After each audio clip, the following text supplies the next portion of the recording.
Okay, welcome back to Victim Consciousness. I will share the screen. And this chapter is about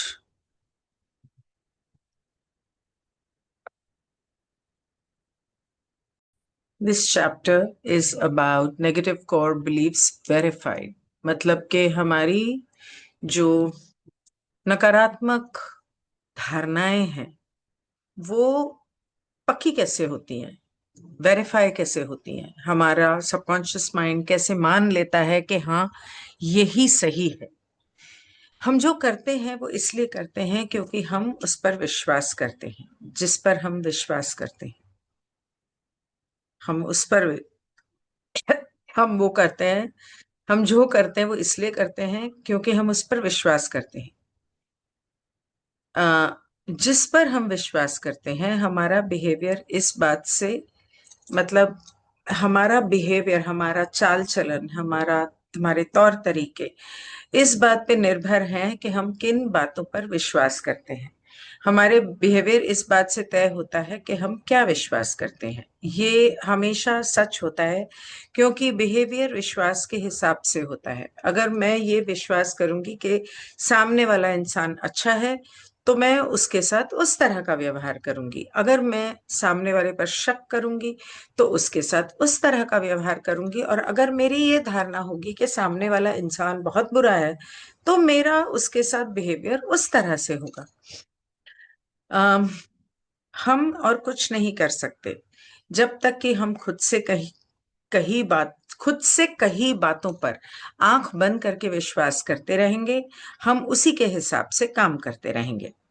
हम अनजाने में खुद को जो भी नेगेटिव पहचान या लिमिट करने वाली परिभाषा मानते हैं उसे जीते हैं, चाहे वो लिमिटेशन, फेलियर, अब्यूज या लगातार लाइफ में स्ट्रगल हो।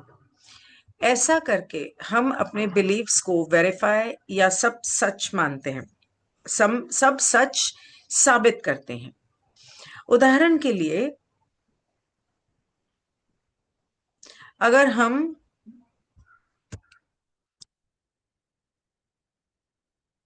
अगर हमें लगता है कि हम प्यार करने लायक नहीं हैं तो हम ऐसे काम करेंगे जिनसे प्यार ना हो और दूसरों को अकेला कर देंगे। फिर हम उनके नेगेटिव रिएक्शन को अपने बारे में अपनी नेगेटिव राय के सबूत के तौर पर इस्तेमाल करेंगे। Well, what do I see? अवचेतन तरीके से हम अपनी जिंदगी जीते हैं। उन नकारात्मक पहचान या नकारात्मक अपने बारे में अपनी जो धारणा हम बना बैठे हैं उस उन नकारात्मक धारणाओं के बिना पर हम अपनी जिंदगी कुछ अवचेतन तरीके से जीते हैं। मतलब हमारे सारे रिएक्शंस अवचेतन मन से उभरते हैं और खुद को ये साबित करने के लिए कि जो हम कर रहे हैं वो सही है, हम चीजें ऐसी करेंगे, बिहेवियर ऐसा करेंगे। जैसा कि हमने पहले कहा, हम दुनिया को कैसे एक्सपीरियंस करते हैं ये हमारे विचारों की वाइब्रेशन फ्रीक्वेंसी पर निर्भर करता है। दुनिया को कैसे एक्सपीरियंस करते हैं ये हमारे विचारों की वाइब्रेशन फ्रीक्वेंसी पर निर्भर करता है। कम फ्रीक्वेंसी वाले विचार, कम फ्रीक्वेंसी वाले इवेंट्स या रिएक्शन को अट्रैक्ट करते हैं। मतलब कि अगर हम नकारात्मक सोचते हैं, जलन, गुस्सा, कंपटीशन एटसेट्रा एटसेट्रा, तो हम उस तरह के अनुभव और लोगों को अपनी जिंदगी में आकर्षित करेंगे। जबकि हाई फ्रीक्वेंसी वाले विचार हमें एक ऐसे फ्रीक्वेंसी पाथ पर ले जाते हैं जो ज्यादा पॉजिटिव लाइफ एक्सपीरियंस में दिखाता है। अब ये कॉन्शियस विचार नहीं है, ये सब कॉन्शियस विचार है। तो अगर हम ये सोचते हैं कि हाँ मैं पॉजिटिव रहूंगी, पॉजिटिव सोचूंगी, पॉजिटिव करूंगी, तो उससे कुछ नहीं होने वाला। अपने शैडो सेल्फ के साथ काम करना पड़ेगा और नेगेटिव बिलीफ सिस्टम्स को हील करना कैसे करना है वो सीखना पड़ेगा। हम एक पर्सनल फ्रीक्वेंसी भेजते हैं सबकॉन्शियसली और उसे ब्रॉडकास्ट करते हैं ऑरा में। ठीक वैसे ही जैसे कोई रेडियो स्टेशन कोई खास रेडियो शो ब्रॉडकास्ट करता है। उदाहरण के लिए हम कितनी भी कोशिश कर लें, एनपीआर सुनकर अपने पसंदीदा कंट्री म्यूजिक स्टेशन तक नहीं पहुंच सकते। एनपीआर होगा कोई न्यूज चैनल होगा, क्या पता। हमें सही वेवलेंथ पर ट्यून करना होगा, यानी कि हमें अपनी फ्रीक्वेंसी अपनी कंपनता को सही वेवलेंथ में लाना होगा, फ्रीक्वेंसी में लाना होगा।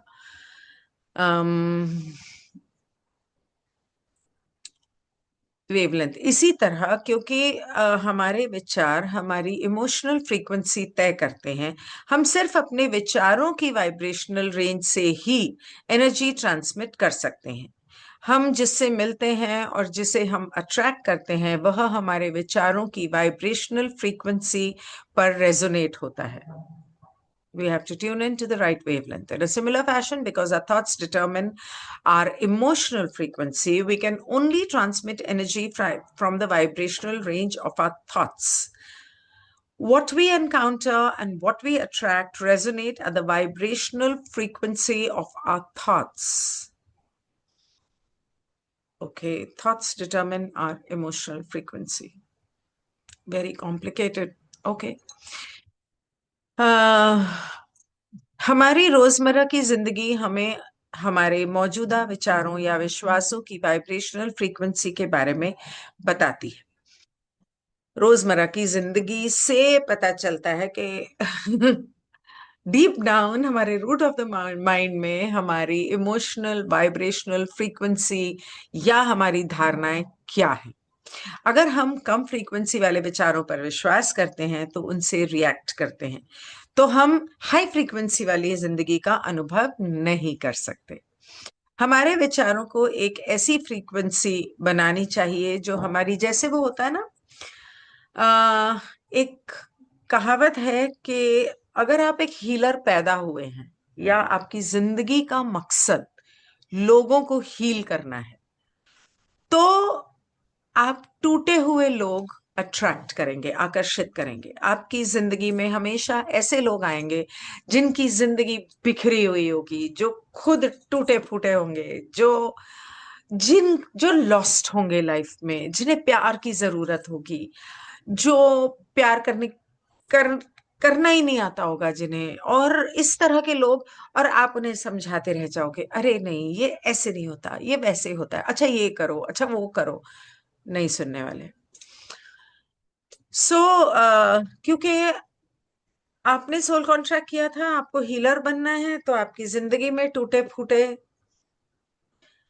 पापी लोग आएंगे जिन्हें सुधारने में आपकी जिंदगी निकल जाएगी। फिर वो आपके ससुराल वाले हो सकते हैं, आपके हस्बैंड वाइफ हो सकते हैं, आपके भाई बहन हो सकते हैं, आपके माँ बाप हो सकते हैं, कोई भी हो सकते हैं। अगर हम कम फ्रीक्वेंसी वाले विचारों पर विश्वास करते हैं और उनसे रिएक्ट करते हैं, तो हम हाई फ्रीक्वेंसी वाली जिंदगी का अनुभव नहीं कर सकते। हमारे विचारों को एक ऐसी फ्रीक्वेंसी बनानी चाहिए जो हमारी इच्छाओं के हिसाब से हो। मतलब हमारे विचारों से एक उस तरह की फ्रीक्वेंसी निकलनी चाहिए। लाइट, अगर आप एलईडी बल्ब लगाएंगे तो वो रोशनी आंखों को चुभेगी, लेकिन अगर आप पुराना इनकैंडेसेंट बल्ब जो होता है वो लगाएंगे, एलईडी बल्ब से आपको गर्मी नहीं मिलने वाली, गर्म नहीं होता वो। लेकिन पुराना इनकैंडेसेंट बल्ब लगाएंगे तो उससे आपको गर्माहट मिलेगी। मतलब धूप में विटामिन डी अगर आप नहीं ले सकते, लेकिन पुराने इनकैंडेसेंट बल्ब के नीचे आप बैठेंगे तो आपको विटामिन डी मिलेगी, क्योंकि वो जो बल्ब थे वो ऑक्सीजन देते थे। जैसे इस वक्त मेरे कमरे में सारे वही बल्ब लगे हुए हैं, मेरे घर में वही बल्ब लगे हुए हैं, मेरे बाथरूम में, मेरे किचन में, मेरे बेडरूम्स में, मेरे हॉल में भी कोशिश की है। वो बोलता है इनकैंडेसेंट, मुझे नहीं लगता, पर मैं कोशिश कर रही हूँ अपने सारे बल्ब चेंज करने की, क्योंकि एलईडी बल्ब जो होते हैं वो अगर आप स्लो फ्रेम में कैमरा में रिकॉर्ड करेंगे तो वो फ्लिकर करते हैं और वो हमारी आंखों में जो रोशनी पड़ती है उसके द्वारा हमारे पीनियल ग्लैंड को इफेक्ट करते हैं और उसको नुकसान देते हैं। इसलिए और उसके अलावा वो हमारे दिमाग से खेलते हैं, इसीलिए हर जगह पे एलईडी बल्ब्स लगाए गए हैं, तो उन्हें जल्द से जल्द बदल देना चाहिए। तो अगर आपको वो गर्माहट वाली रोशनी चाहिए तो वो एलईडी बल्ब 1000 वॉट का भी लगा के कुछ फायदा नहीं होने वाला, धूप में निकलो। और या खिड़की में से धूप आए इस तरह के घर में रहो या इनकैंडेसेंट बल्ब लगाओ। यही रूट ऑफ द माइंड में जो भी है पक रही है खिचड़ी, वो उसको बिरयानी में तब्दील करो और तभी बिरयानी की खुशबू आएगी जिंदगी से। I don't know what examples I'm giving, but all right. क्योंकि हम जिंदगी पर कैसे रिएक्ट करते हैं ये उसके बारे में हमारे विचारों पर निर्भर करता है, इसलिए हम कम फ्रीक्वेंसी वाले विचारों को तब तक इकट्ठा करते रहेंगे जब तक हम ज्यादा फ्रीक्वेंसी वाले विचारों के साथ अलाइन नहीं हो जाते। इसका एक तरीका और भी है, fake it till you make it. मतलब तब तक एक बात पे विश्वास करो और उस हिसाब से जिंदगी जियो जब तक वो आपकी जिंदगी की सच्चाई ना बन जाए। तो जैसे कि मैं अपने आप से बहुत प्यार करती हूँ, मैं बहुत शांत हूं। जैसे ही आप बोलोगे आई एम पेशेंट, आपने एफर्मेशन डाला, लेकिन आप यूनिवर्स को क्या बोल रहे हो कि मैं पेशेंट होना चाहती हूँ, तो यूनिवर्स आपको ऐसे ऐसे अनुभव और ऐसे ऐसे लोग आपके सामने खड़े करेगा, यहां तक कि अच्छे खासे लोग इस तरह की हरकतें करने लग जाएंगे कि आप बोलोगे इसको क्या हुआ, क्यों मेरे सब्र को आजमा रहे हो। और फिर क्या होगा कि आपको गुस्सा आएगा, आपका लिटरली सब्र आजमाने वाली बात करेंगे वो लोग, और फिर आप बोलोगे नहीं नहीं नहीं, I am patient. So you have to fake it. तुम शांत रहना है, अंदर जितने भी आग बबूला हो रहे हो शांत रहना है और बड़े प्यार से बात करना है।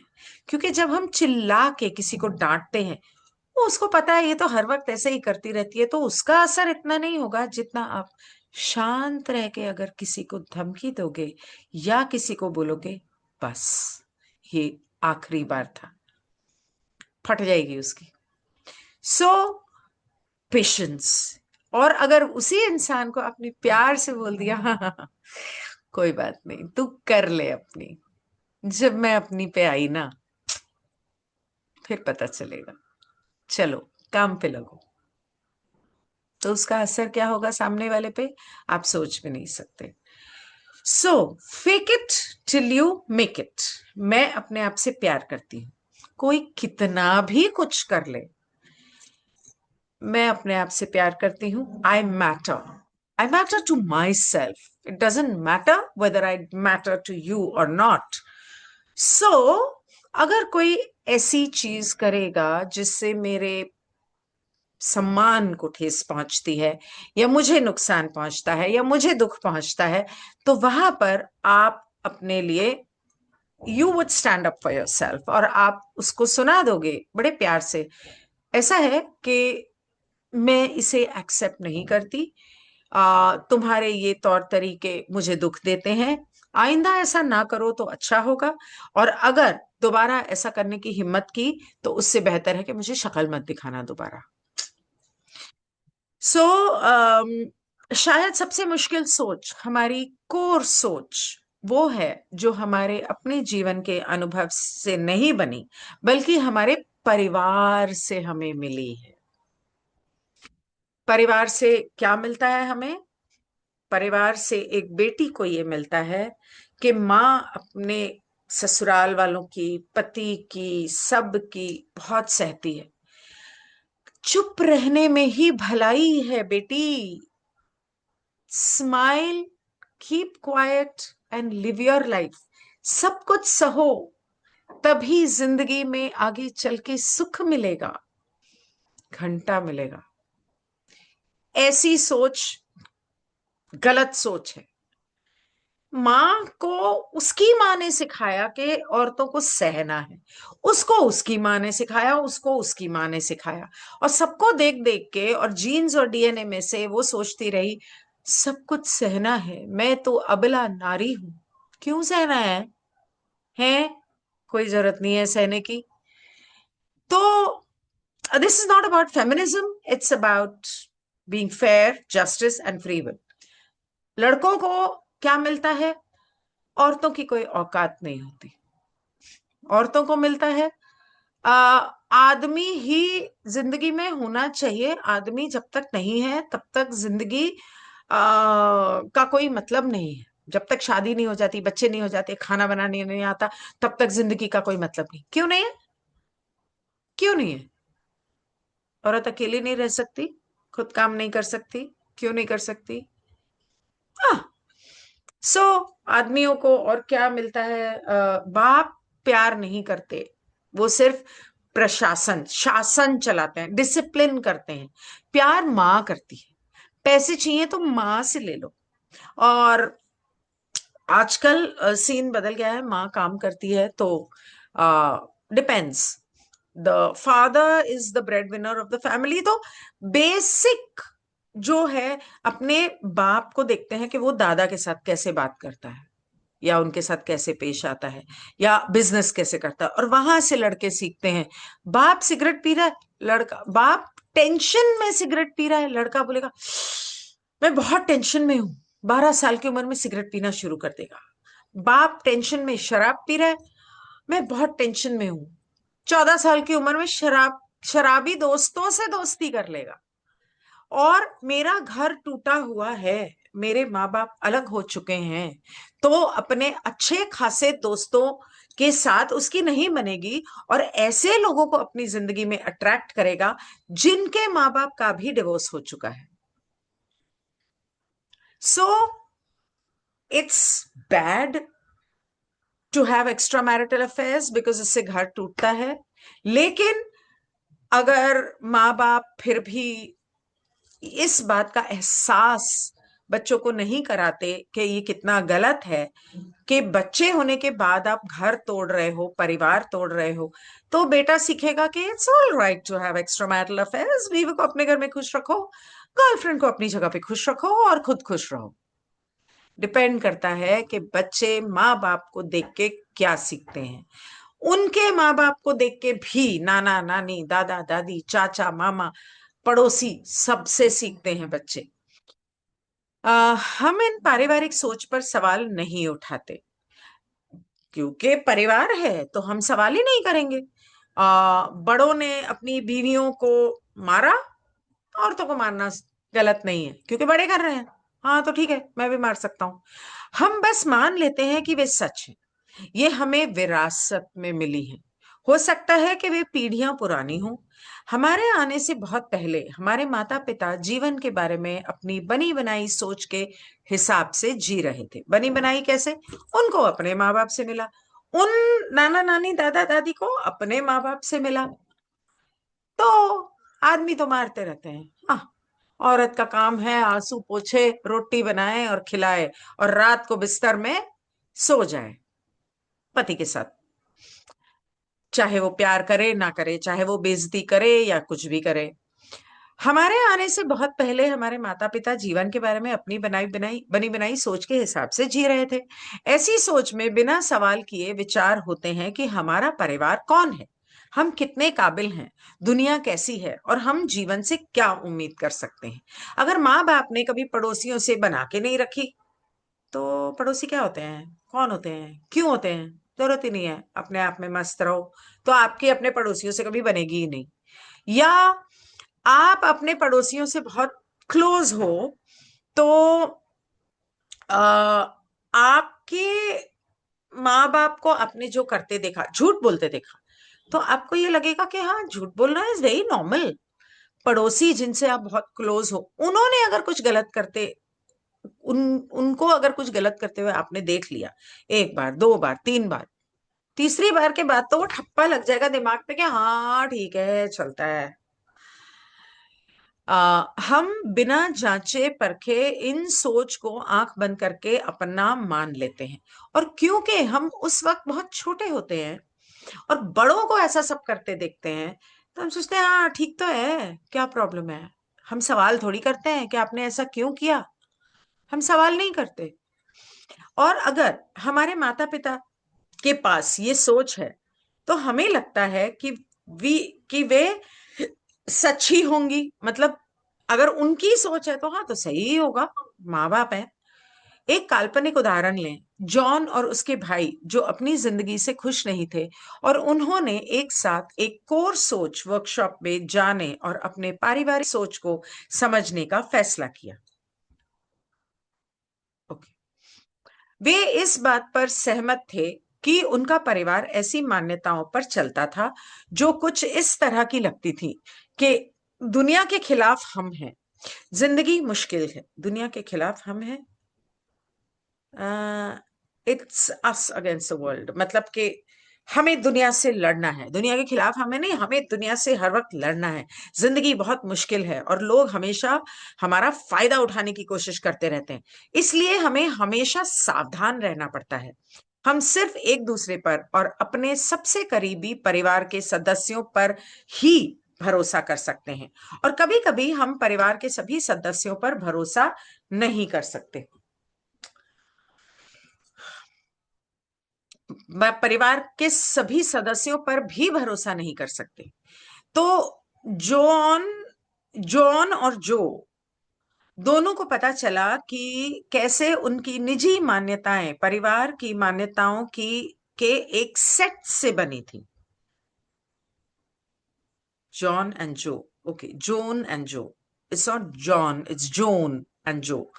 तो परिवार के लोगों की वजह से उनकी वो सोच बनी थी। आगे की खोज से पता चला कि उनके परिवार का इतिहास ऐसे उदाहरणों से भरा था कि कैसे उन पारिवारिक मान्यताओं को उनके माता पिता, चाची चाचा, दादा दादी ने जिया था।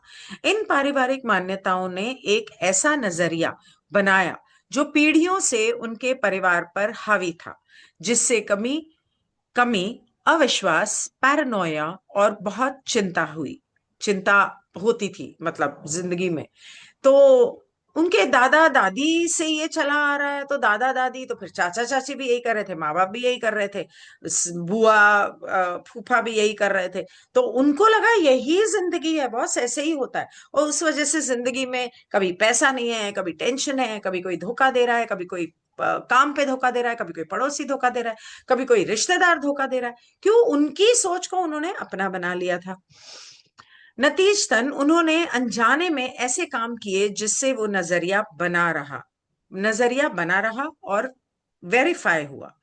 वे तब तक इमोशनल दर्द में जीते रहे जब तक वे इससे थक नहीं गए और इसके बारे में कुछ करने का फैसला नहीं किया। बेशक परिवार की सभी मान्यताएं दर्द देने वाली नहीं होती, कुछ बहुत अच्छी जिंदगी को मजबूत करने वाली मान्यताएं होती हैं। जैसे ये परिवार ही तो है तुम्हारा अपना, बाकी लोग तो पराए हैं, चाहे वो आपसे सच्चा प्यार करते हो और परिवार वाले धोखा देते हो। जो हमें हमारे परिवार से मिलती हैं ऐसी मान्यताएं जो हम बदले में अपने बच्चों को देते हैं, कुछ बहुत अच्छी भी होती हैं। तो ओके, 1 सेकेंड, मैं थोड़ा पानी ले आऊं। कंटिन्यूइंग, ये ओके, इतना ही है। ओके। उदाहरण के लिए परिवार की कोई ऐसी सोच जो कह सकती है कि हम एक खुशहाल और सफल परिवार हैं, उसके बारे में हमें चिंता करने की जरूरत नहीं है। अ, तो बचपन में मेरी मेरा एक बिलीफ सिस्टम बन गया था कि आदमी सब कमीने होते हैं, हरामी होते हैं, धोखेबाज होते हैं, बेवफा होते हैं, और उनसे दबने की जरूरत नहीं है। इंसाफ के लिए लड़ना बहुत जरूरी है। ये मेरी धारणा बन गई थी, जबकि ये मेरी माँ की धारणा बिल्कुल नहीं थी। मेरी माँ एग्जैक्ट ऑपोजिट, अबला नारी, सब सहो, मुस्कुराओ, चुप रहो, जिंदगी जियो। मैं बिल्कुल ऑपोजिट। धीरे धीरे जब मैंने रियलाइज किया कि ये मेरी धारणा है, जिसकी वजह से मैं अपनी जिंदगी में मैंने मैंने अपने आसपास सिर्फ वैसे लोग नहीं देखे, मैंने अच्छे लोग भी देखे हैं, बहुत अच्छे, जो मेहनती हैं, ईमानदार हैं, सच्चे हैं, प्यारे हैं, प्यार देने वाले हैं, नार्सिसिस्टिक नहीं हैं। सभी नार्सिसिस्टिक नहीं होते। और धीरे धीरे मैंने अपनी सोच को बदला। मैंने ऑब्जर्व किया कि नहीं, ये झूठ है, जो मेरी सोच है वो गलत है। अच्छे लोग भी होते हैं दुनिया में, सब कमीने नहीं होते, सब आदमी कमीने नहीं होते। हाँ, कुछ औरतें भी होती हैं। फिर उसके बाद ये हो गया कि औरतें भी कमीनी होती हैं, लेकिन आदमी सार बेसिकली हर इंसान अलग होता है। और औरत हो या आदमी हो, उससे इसका कोई लेना देना नहीं। बेवफा सिर्फ आदमी नहीं, औरतें भी हो सकती हैं। तो इस तरह धीरे धीरे मैंने अपने बिलीफ सिस्टम्स को ऑब्जर्व किया। मैं बहुत पुरानी बात कर रही हूँ। ऑब्जर्व किया कि मतलब मेरी धारणाएं जो हैं वो गलत हैं, और मुझे अपनी धारणाओं को बदलने की जरूरत है। और मैंने दिल से उन धारणाओं को बदला अपने मन में कि नहीं सब। और फिर उसके बाद problem is I am an extremist. Okay, so उसके बाद मेरा वो एक्सट्रीम वो हो गया कि नहीं, कोई बुरा नहीं होता, सब अच्छे होते हैं। सब इंसान के हालात उन्हें बनाते हैं वो जो है, इंसान बुरा नहीं होता। और मैं हर एक को माफ कर दूं, मैं हर एक से प्यार करूं, और फिर धोखा भी मिले वगैरह वगैरह, और फिर मैं बोलूं नहीं यार छोड़ दे, तो होगा किसी वजह से कर लिया होगा, इंसान बुरा नहीं है। और फिर मुझे डांट पड़ती थी मेरी फ्रेंड्स से, तू तो बस सबको ही मतलब अपनी तरह समझ ले। पर हूं मैं ऐसी यार, मैं क्या करूं। तो अब ठीक है, थोड़ी एक्सट्रीमिस्ट हूं, लेकिन अब मुझे लगता है कि नहीं, सारे बहुत अच्छे होते हैं। एनवायरमेंट बना देता है, एजुकेशन बना देता है, घर का माहौल बना देता है लोगों को। और उनके अंदर अगर कोई बुराई है तो कोई भी परफेक्ट नहीं होता। जैसे मुझे पहले परफेक्शन, इतना परफेक्ट, इतना ज्यादा परफेक्ट कि आई मीन नो कंपैरिजन। इतना मैं हर चीज को साफ, ओसीडी थी मैं, ओसीडी। अब नहीं हूं, लेकिन थी पहले। इतनी ओसीडी ना कि मुझे रात को नींद नहीं आए अगर साफ सफाई ना हो। परफेक्शन की तलाश में, कोई गलती नहीं मिलनी चाहिए मुझ में। तो अपने आप को भी परफेक्ट करना। जिम में वर्कआउट करना चाहती थी, इतना सा मांस था यहाँ, इतना सा, और इतनी पतली थी मैं। और योगा करती थी, पैदल जिम जाती थी, जिम में 2 घंटे वर्कआउट करती थी, फिर वापस आके फिर रात को डिनर के बाद वॉक करती थी। 48 किलो हो गई थी। परफेक्ट बॉडी के उसमें के प्रेगनेंसी के बाद मेरे क्या बोलते हैं वो, स्ट्रेच मार्क्स पड़ गए, पेट थोड़ा बड़ा है, नहीं नहीं नहीं, it has to be perfect, my husband has to like me, I have to be perfect. Perfect कपड़े होने चाहिए, परफेक्ट बच्चे होने चाहिए, परफेक्ट हस्बैंड होना चाहिए, परफेक्ट। क्यों? परफेक्शन से जिंदगी नहीं बनती। एक गार्डन में अगर सारी घास एक से काटी हुई बड़ी सुंदर लगती है, उसमें अलग अलग तरह के पौधे वो भी काट के एक जैसे लगाए हों, बड़े अच्छे लगते हैं।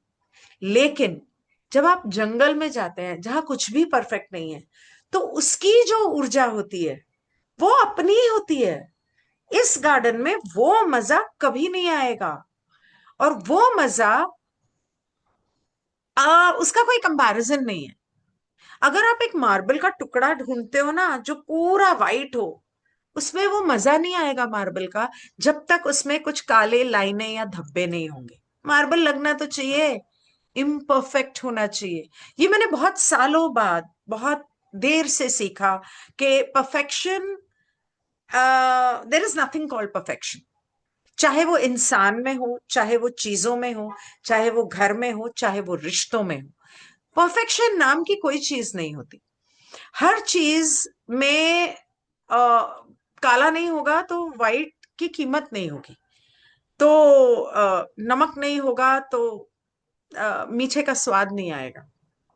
सो हर चीज में थोड़ा बहुत चाट मसाला, लड़ाई झगड़ा, वो मेरा सबसे बड़ा जो बिलीफ सिस्टम था, जो आज तक है, अगर जिंदगी बहुत पीसफुल और काम होगी, अगर जिंदगी में सब कुछ बहुत अच्छा होगा, नॉर्मल होगा, हस्बैंड बहुत अच्छा, सुबह जाता है काम पे, शाम को आता है, पैसे देता है, खाना खाता है, प्यार करता है, सो जाता है, बच्चे जो हैं वो एकदम परफेक्ट, मम्मी पापा की बात मानते हैं, सब कुछ करते हैं, blah blah blah blah, everything is perfect. Damn, life would be so boring. Chaat मसाले में खट्टा मीठा भी तो होना चाहिए, मीठे के साथ मिर्ची भी तो चाहिए, पानी पुरी में, गोलगप्पे में तीखा भी चाहिए, हींग भी चाहिए, खट्टा भी चाहिए, नमक भी चाहिए, जीरा और काली मिर्च भी चाहिए। तो हर चीज का स्वाद चाहिए जिंदगी में, बहुत बोरिंग हो जाएगी लाइफ ऐसी। और तब मैंने रियलाइज किया, ओ तेरी मेरी लाइफ कितनी ईस्टमैन कलर और रंगीन जो है ना, कि जिंदगी में हर तरह का मसाला भरा हुआ है। वो तो इसलिए क्योंकि मेरा ही बिलीफ सिस्टम है कि लाइफ इतनी बोरिंग नहीं होनी चाहिए, इंटरेस्टिंग लाइफ होनी चाहिए। कर लो इंटरेस्टिंग। खैर, मूविंग अहेड, ये मैं आपको उदाहरण दे रही थी कि किस किस तरह के बिलीफ सिस्टम्स जिंदगी में क्या क्या पंगे ला सकते हैं। तो अम, आगे हमें उन मजबूत करने वाली सोच पर सवाल नहीं उठाना चाहिए जो वन, उदाहरण के लिए परिवार की कोई ऐसी सोच जो कहती है कि हम एक खुशहाल और सफल परिवार हैं, उनके बारे में हमें चिंता करने की जरूरत नहीं है। हमें उन मजबूत करने वाली सोच पर सवाल नहीं उठाना चाहिए। हमें उन दुख देने वाली सोच को पहचानने और उन पर ध्यान देने की जरूरत है, क्योंकि हमें सुरक्षित रखने के बजाय वे हमारे लिए ज्यादा दुख और ड्रामा पैदा कर रही। ड्रामा भरा पड़ा है बॉस लाइफ में, कहाँ नहीं है, किस फील्ड में नहीं है, हर फील्ड में है। क्यों है? बोरिंग लाइफ नहीं चाहिए, oh so boring, boring. There you are, drama, God has given me drama. अपनी सोच और उनसे पैदा होने वाली फ्रीक्वेंसी वाइब्रेशन पर ध्यान देना जरूरी है। लेकिन अब भी मैं सोचती हूँ ना कि नॉर्मल लाइफ हो,